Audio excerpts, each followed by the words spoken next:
जाऊ जय शिवराय। सुरेशांना धस, तुम्हाला आमचा मराठी समाज धाडशी नेतृत्व आणि डायलॉगबाज म्हणून ओळखत होता, पण तुम्ही नुकतेच त्या धन्या मुंडेला भेटायला गेलात आणि आम्हाला ती बातमी समजली, ऐकून धक्काच बसला, आमच्या पायाखालची जमीन सरकली। सुरेशांना, तुम्ही आतापर्यंत त्या धन्या मुंडेचं नाव सुद्धा घेत नव्हता, आकाची आका म्हणत होता। तुमचं ही बोलणं ऐकून आम्हाला असं वाटत होतं की धनंजय मुंडे नाव जरी तुमच्या कानावर पडलं ना, तर तुमची तळपायाची आग मस्तकाला जाते।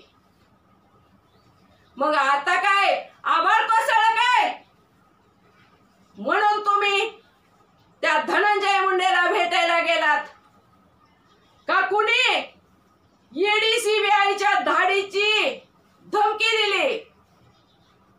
सुरेशांना, तुम्ही भेनारटले नव्हते ना, मग असली कसली भीती बसली? म्हणून तुम्ही त्या धन्या मुंडेला 2 वेळा हुजूर करायला गेलात। हुजूर, आमचा मराठी समाजाचा विश्वास होता तुमच्यावर, पण तुम्ही एवढा मोठा विश्वासघात करचाल असं आम्हाला स्वप्नात सुद्धा वाटलं नाही। आता आम्हाला असं वाटायला लागलंय की सुरेश अण्णा धस नावाचा साप आम्ही भाकरीत बांधला होता। तुम्ही तर शत्रूपेक्षा सुद्धा वाईट निघालात।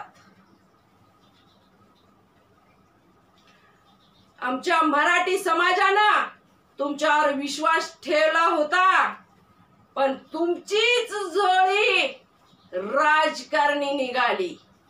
तुमचीच अवकात नव्हती की ती विश्वास जपून ठेवायची।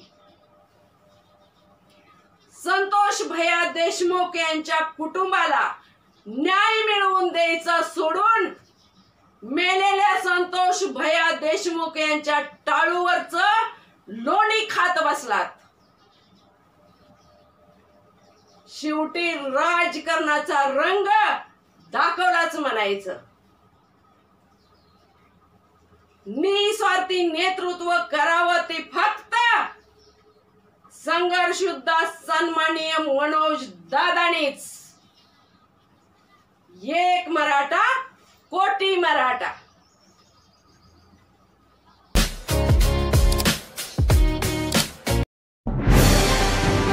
आजच आपल्या लक्षवेध न्यूज नेटवर्क या चॅनलला सबस्क्राईब करा, व्हिडिओला लाईक करा आणि